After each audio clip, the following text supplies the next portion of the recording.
Hi, and welcome to Create Love Arts. My name is Sharon, and I'm going to be your host today. I wanted to start with the basics, chaining, how to hold your hook, how to hold your yarn. But in our last video, I stated that I wanted to use cotton, and this is why I want to use cotton. I pulled a bunch of stuff that I've been playing around with for quite a few years now. Some of these are in daily use. Some of them I use occasionally. Some of them have sat in a drawer because I didn't really know what to do with them. They just were cute and I wanted to try. That's the cool part about cotton.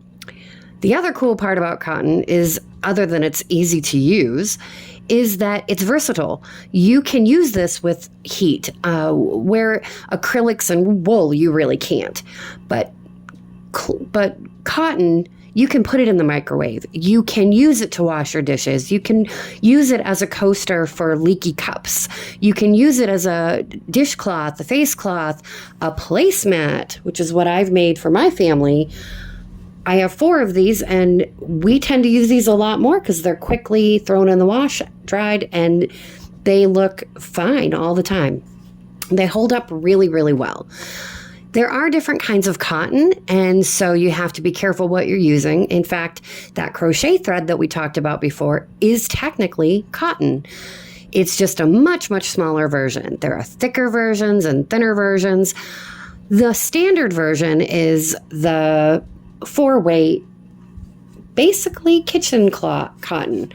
There are softer and rougher ones. These ones tend to be a little rougher. They're more for the kitchen.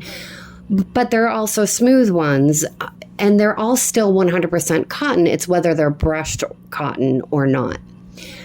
They're all still effective in the kitchen, but these I find to be the better version of that. Little stronger, can handle a little bit more damage because that's what we do with these things sometimes. So I have a few things here that I wanted to quickly show you. You can make coffee mug covers. They're fantastic for the travel mug size. Your hands don't get burnt, or if you have an iced drink, they're really good at keeping the sweat off your hands, along with things like this. I knocked that one over. That's another travel mug one. You can do all different stitches on them. They get a little bit more advanced as you go, but these are things you can eventually do without any trouble. Coasters for your drinks. You can make a bunch of those. There are different patterns, different styles. You can add colors, take colors out. They're really easy to maneuver. Like this one, I was playing around. Again, didn't even weave in my ends yet, but I tend to use coasters and washcloths and scrubbies like these guys to learn new techniques, new stitches, new methods. It's the least wasteful way, I think, because eventually, even if it comes out looking horrible, who cares? It's, this is a little face scrubby to take makeup off or to just scrub your pores before you go to bed. Either way, I believe that cotton is really the king for crochet in a lot of ways. It's so versatile, and you can use it for so much. I've even made my kids and others these little popsicle covers so that when they get those plastic covered ice pops in the summertime and they get cold on their little hands, especially on a hot day, it might feel good for a minute or two, but after a second, it becomes numbing. So these things are great. You just slide it right in and they can hold it, and who cares if they get drips all over it because you can throw it in the wash. Hot, cold, doesn't matter. These cotton can withstand it. So with that said, that's one of the reasons why I chose cotton. It is something really sturdy and easy to make anything with. You can also use it for clothing and blankets and whatever you want, but the amount you have is going to determine, what you're going to be able to make with it. Also, it's great for practice. It's inexpensive, and there are so many different colors. I just put a small selection here of what I happen to have on hand. And as you can see, they vary. You can see from the things that I've made. You can get variegated, which is this kind of yarn where it has a marled color strain on it, and it goes from one color to the next, and they can get pretty crazy altogether. And sometimes you want to be careful what you're doing with it because it can start looking funny if you're not, if it's in the wrong pattern, in the wrong method. It just doesn't always look right to me. But they come in all the solid colors. And again, they're super inexpensive. So now what I wanted to focus on is, okay, I've got my ball of yarn. Here's a brand new white. I've got my brand new white, and I see one thread here. Do I pull this thread? What do I do with this? You have a couple of options. Yep, you can take this cover off, pull that thread. What's going to happen is it's going to unwind from the outside. And if you look carefully, you can see that it's kind of, it's not straight. They don't go in a perfect circle like I've tried to do here. They don't wrap it around this way. They wrap it around in an angle for shipping and for all the things that they, handle it. It's probably, I don't know, I would assume easier for them. But when they wrap it this way at the angle, it becomes like a total crazy train of rolling ball off the table as you're trying to use it. So my preferred method is not always the easiest method, but it does work. You see there's a little hole in the top and on the bottom. You just shove your fingers in there and you pull out the middle. Now, are you going to get that middle piece perfectly every time? Nope, you're going to end up with what we crafters like to call yarn barf, which is a delectable term, but you get a little extra that comes out. That's okay. You can use that. It's going to go right into your project anyway. And then it'll continuously pull from the middle. Do you get yarn tangles? Yeah. Do you have to roll it in a ball every time? Absolutely not. Especially if you want to pull from the middle. Now, you can get a little chunk of middle pull like I just did, or you could get, half the skein, try to pop out the middle. It's a crapshoot. But for my purposes, I'm willing to take that risk rather than have it go rolling off on me when I'm trying to use it. I have a dog, therefore I have fur everywhere no matter what I do. So having a rolling ball on the floor is a pretty bad idea. And anyone who has a cat knows that is a super bad idea. So my advice is either you learn how to pull from the middle and get that nice middle pull going, or put it in a bowl. Any bowl will do. I used to use plastic Tupperware containers. You can also buy wooden or porcelain yarn bowls, and they're fancy and they're cute, and they probably don't cost very much, but any bowl will do. In fact, I've also used a plastic bag, a grocery bag. Stuff it in a grocery bag, put it down next to you or on the floor beside you, and it'll still work properly. Usually for these, they pull out pretty easily. This particular yarn, it's not traumatic. So with that said, I would like to teach you the first couple of things about holding your yarn and how to hold your hook. So the first thing we're going to go with the hook first. Now, I showed this in my last video, but this is a kit with a bunch of different hook sizes in it and a little snip for when you get to the part where I had all those ends poking out. That's where that will come in. You want to always look at your label and see what size hook they recommend. Now, on this one, they recommend a size 5 millimeter. An H8 5 millimeter. H8 is a US term. 5 millimeter is more universally understood. That's a measurement. We know that when we see the 5 millimeter, that this little part of the hook here, where it curves in, is supposed to be exactly 5 millimeters from the tip to the post. So that's where that number comes from. It's not rocket science. It's really not crazy stuff.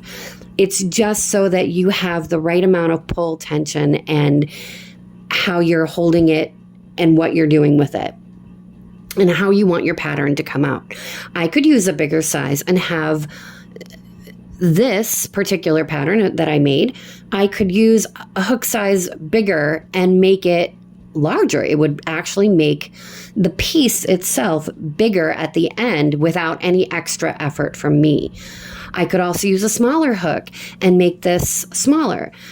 The more you go up and down with hook sizes, I will caution though, the more likely you are to have it either be easier, harder to pull through the stitches or harder to grab the yarn with, just because it's really meant to use this size hook. And again, you can use the other size. It's just you might find it to be a little bit more burdensome as you go. So this is the hook we're going to use, which is fantastic because I really like the color purple. And when we use this hook, you have a couple of different good options. I have seen people hold these in the strangest ways to me, but if it gets the job done for you, do it however you want. You can hold your hook like this and use the tip, and just use your fingers like a pencil, like you're writing, or you can hold it like a knife. And that's how I tend to prefer to hold it, is this way. I get a good grip on it. I tend to use this finger to move stitches when I need to. And it's just, I twirl it, which is probably why my hooks and needles with the rubber coverings on them tend to get ruined. I twirl them as I go. So it's less work on my actual wrist and more on my fingers, which I find easier, but that doesn't mean that you will. So again, just get that hook into a comfortable position on your arm, in your hand, I mean. And when you have it where you feel like, okay, I can maneuver this, I can make this work, even if it's this way. I've seen people hold them like this. I don't know how they do it, and then maybe I could now, but that to me is awkward. It's just awkward. So anyhow, just get your hook and try to hold it in whatever way feels comfortable.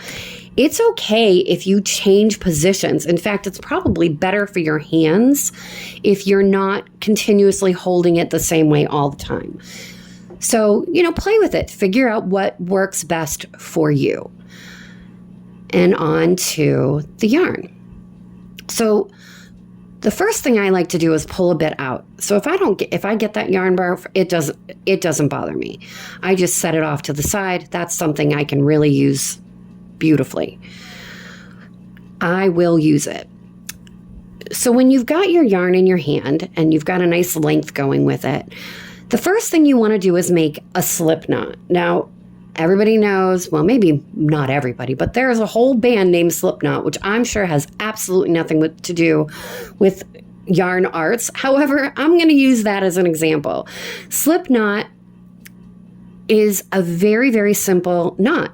It's called a slip knot because you can slip right back out of it. So you want to take your yarn, and there are many ways to do this. I'm going to show you the way that I find the easiest, and then I'll show you a different way.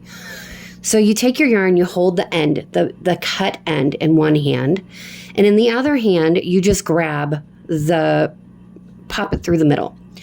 You're just going to wrap it around your finger and make an X. Once you have the X there, pop your thumb on it, drop the cut part, okay? Now I have the cut part behind, just like making a simple tennis shoe lace knot. You grab this piece, make sure you don't drop that part. I did it a little bit too far back, but make sure you don't drop this part onto the table because then you're not going to make your knot. Grab this piece with your finger, grab the working yarn here with the other finger, and give it a pull. Don't pull the cut part. That will release the tension and undo the knot. That, once you pull it tight, is your slip knot. Now you can adjust this. This is the cool part about a slip knot. You can put your hook right in there, grab this tail end is what they call this, the tail end or the cut end, and the working end, and just pull. you've made a slip knot and your hook is already in it. That's all there is to it. So again, one of the cool things about a slip knot, done. It's out.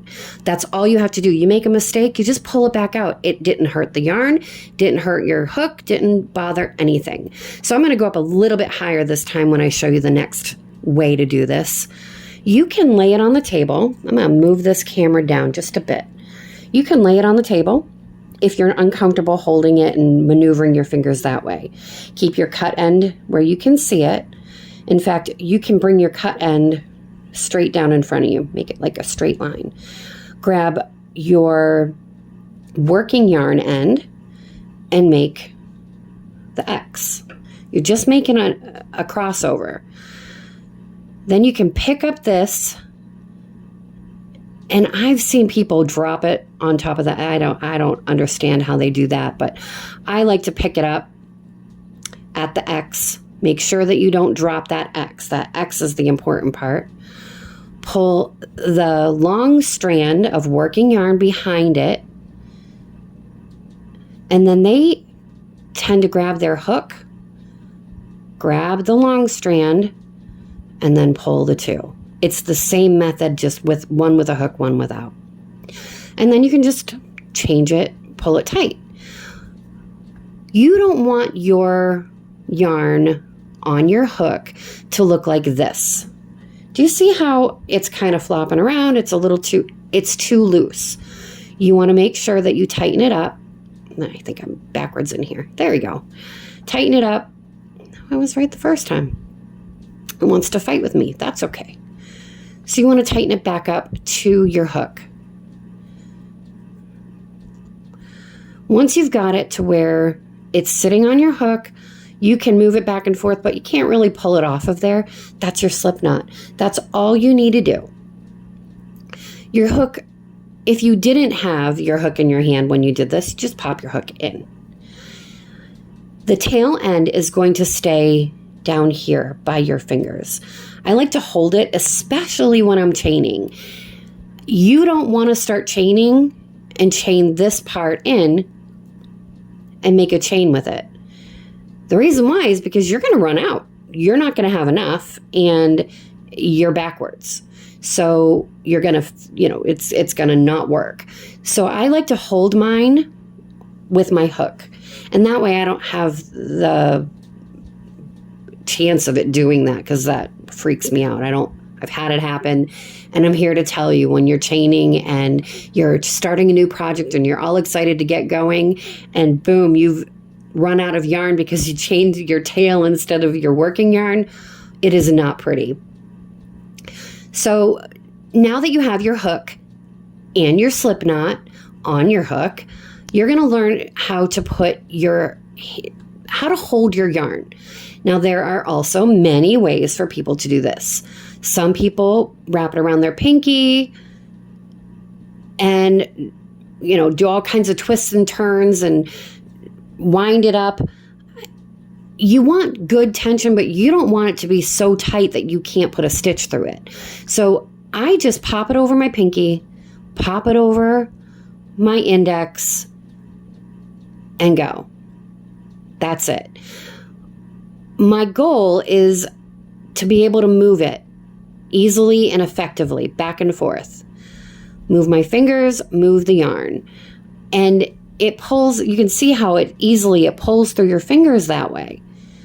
If I were to tighten it like this, it's got more tension. It's going to be harder to get that yarn to do what I want it to do. And as you get going with the other hand, it's not going to be fun. So now that I've got my yarn situated and I feel my tension, you can play with this. Go back and forth, see what works for you. I grab the base of the slip knot. You take your hook hand. Some people are right-handed, some people are left-handed. You can flip this video if you're left-handed, and it'll look the right way to you. And vice versa. If somebody's left-handed, you can flip it to the, just reverse or mirror it, and you will be able to see it in your view. So now we're going to take our hook, and I'm going to leave it tip up like this. I'm going to wrap the yarn around it, and then I'm going to turn. Now see how I've caught the yarn with the tip of the hook? I'm going to pull that yarn through the slip knot and then turn it back out. That's our first chain. That is literally all we're going to do to start any project. There are different techniques that you can use later on, but this is the simplest form and the most efficient form of making a chain stitch. So then I'm just going to do it again. You're going to grab your hook, put it in front of the yarn. So I have the yarn behind it, put it in front of the yarn, grab it, turn it, and pull it through. Now, as I go, you're going to see that they're about the same size. If you find that you're starting to look like this, where it's two different sizes, just let go. Go back, pull one, pop your hook back in, tighten it back up. Just tighten it up. That is how you learn tension. And again, with crochet, it's the easiest thing to fix. You can pull anything out and it won't harm a darn thing. So again, grab your hook, put it in front of your yarn, wrap it around, turn it, and pull through. Wrap it, turn it, pull through. Wrap it, turn it, pull through. Now, as I go, you'll notice that my thumb and fingers that aren't working the yarn are moving upward and holding the base chain in place. I do this because when it gets, it's sturdier. It helps my hands keep track of what I'm doing, and I find it to be just easier.